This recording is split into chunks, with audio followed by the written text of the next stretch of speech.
coaches, and we've talked about this all the time. This could be relatable to you, me. Sometimes you work in an industry and the culture changes. It goes very quickly into tech, and you're kind of caught flat-footed if you're older and you're not on your devices like your kids are all day. And so you got to be kind of able to see what's around the corner, what's happening in your industry, what's not happening in your industry. I was just talking to somebody a couple of months ago about in Los Angeles, I think, or California, you're going to have a college degree to be a real estate agent. That's around the corner, somebody told me, and I thought, boy, you better think about that if you want to be a real estate agent. You didn't have to for years and years. So it was just kind of a casual conversation. And I think about these defensive head coaches. I said this about Ron Rivera. He never got the urgency, same with Brian Flores, the urgency or the ability and the importance of quarterback. You used to be able to win a lot of different ways in this league. You can't anymore. If you're not good at quarterback, you're not winning games. Mike Tomlin's got a problem on his hands. Ben got old fast. They did not sense the urgency. They walked on eggshells. Then they went and spent no money on Mitch Trubisky, a backup in this league. Then they got caught kind of flat-footed. It's a bad quarterback draft, and they needed one desperately, and they drafted Kenny Pickett, who my sources and people I trust said was a second or an early mid-third round prospect. So last week, they got absolutely crushed. If you look at their next three games, it's Tampa and Tom Brady, loss. Miami, Tua will play then, loss. At Philly, Jalen Hurts, that offense, loss. They'll be 1-7. That's very reasonable. They'll be dogs or big dogs in all those games. At least Mike Tomlin now does appear to understand he's got a major problem on his hands. We were a disaster kind of in all three phases, and we have to own that, starting with myself, and I do. When it's that bad across the board, it starts with me. We don't need to seek comfort because, there's enough blame to go around. We need to be solution-oriented, but I don't intend to change for the sake of changing, to shoot a hostage, if you will, or anything of that nature. If changes produce better outcomes or seemingly produce better outcomes, or we feel like it puts us in position to produce better outcomes, then I'm open to it, certainly. Now, Tomlin for years feasted on the cheapness, the frugality of the Bengals and the dysfunction of Cleveland. But now Cincinnati has a good coach and a great quarterback. And now Cleveland has what I think is a really good coach in Kevin Stefanski. He's young, but he's very good, and Deshaun Watson's around the corner. And for years, Tomlin could roll out Big Ben, and you just won those games. And that's over. The division now is Lamar Jackson, Joe Burrow, Deshaun Watson, and Kenny Pickett. That is 0-6, potentially, for the next half decade, unless a defensive coach in Mike Tomlin gets what Ron Rivera hasn't.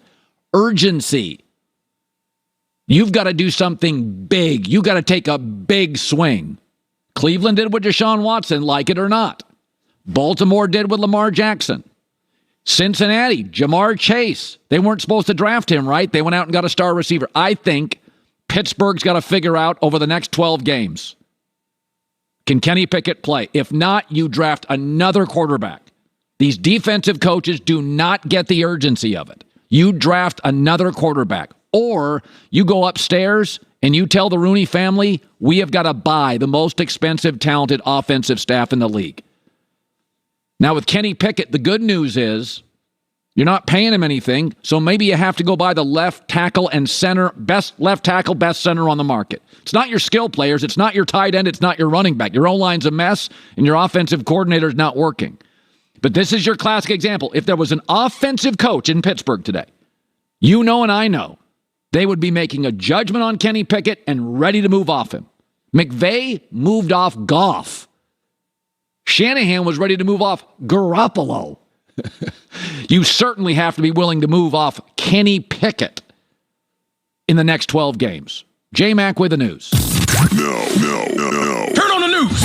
This is the Herdline News. All right, Colin, it's lighting the internet on fire right now, this update from Kansas City. Huge, massive news. Davante Adams has officially been charged with misdemeanor assault for shoving this cameraman to the ground on Monday Night Football in the Raiders' loss to the Chiefs. The NFL is reviewing the situation, potential suspension or fine. Colin, I read the police report. This guy, who I didn't see his name anywhere, although they foolishly put Davante Adams' address in it. I saw that. Unbelievable.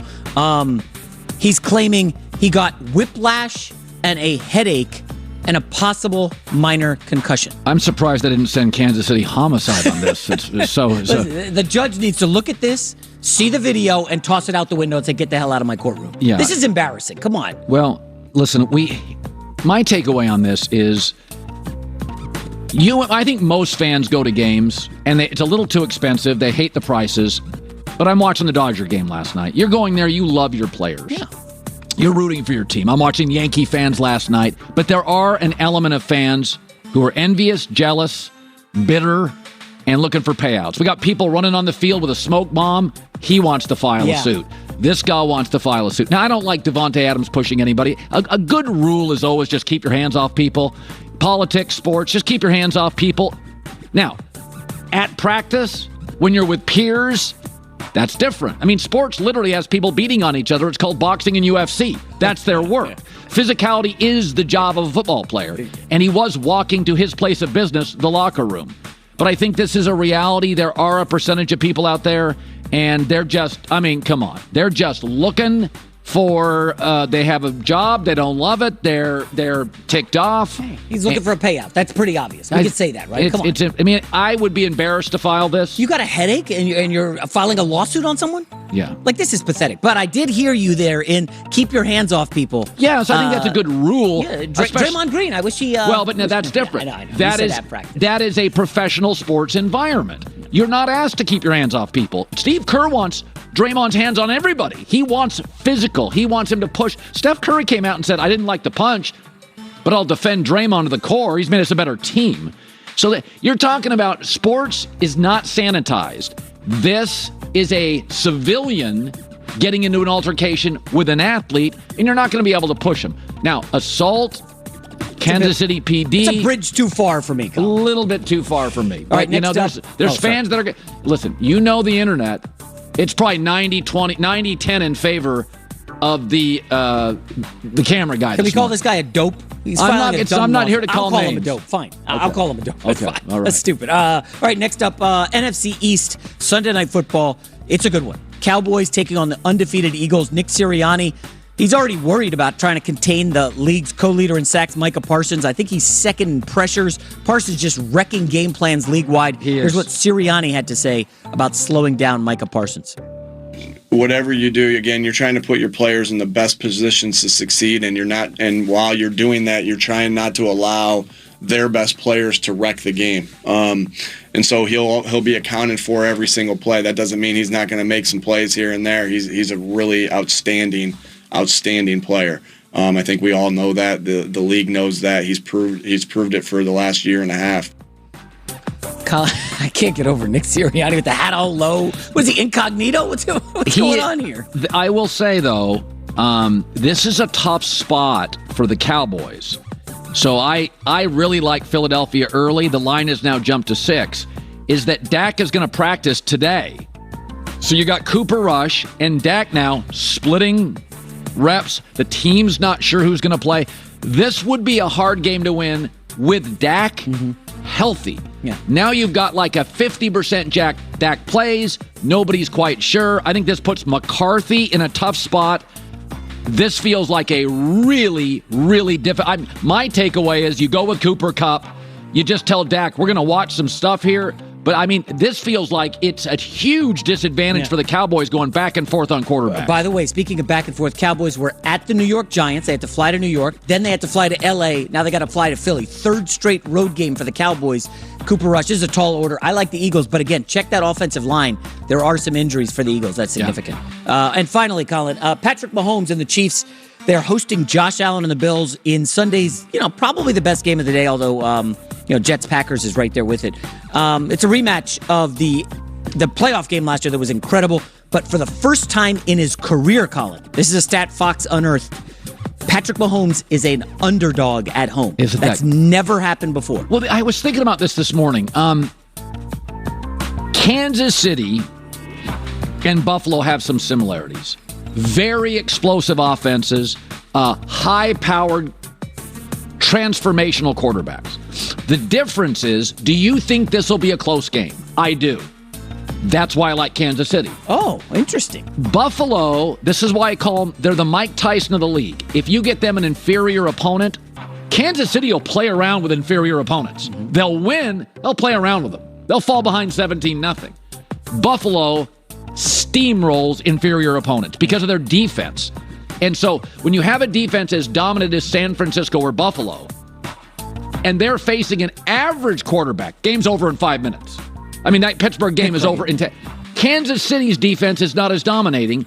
It will eventually make a play, but you can hang around Kansas City a lot longer.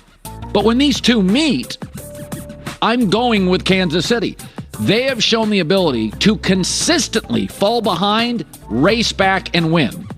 Buffalo's done it before, but it's not their bread and butter. Their bread and butter is the avalanche downhill to an ineffective offense and winning by 2 touchdowns. Yeah. That's what they're... I mean, if you say Buffalo, you think blowout win. If you think Kansas City, part of their legacy is come from behind win. And so this is going to be a close game. I'm always going to take Kansas City, Reed Mahomes in a close game. Now, think about the average guy watching this show right now. Yeah. You just watched the Chiefs have to come back from 17-0. That's right. And, someone might say get lucky to beat the Raiders on Monday night. What did the Buffalo Bills do? They won by 35 points, hammered the Steelers. So everybody and their mom is going to be on Buffalo this weekend. Everybody. I'll have some good numbers for you on teams that win games by over 30 points, what they do the following week. They don't win. It's not good. No, but I like that Kansas being said, City in this it's still game. a little early. I think I'm with you on the Chiefs here.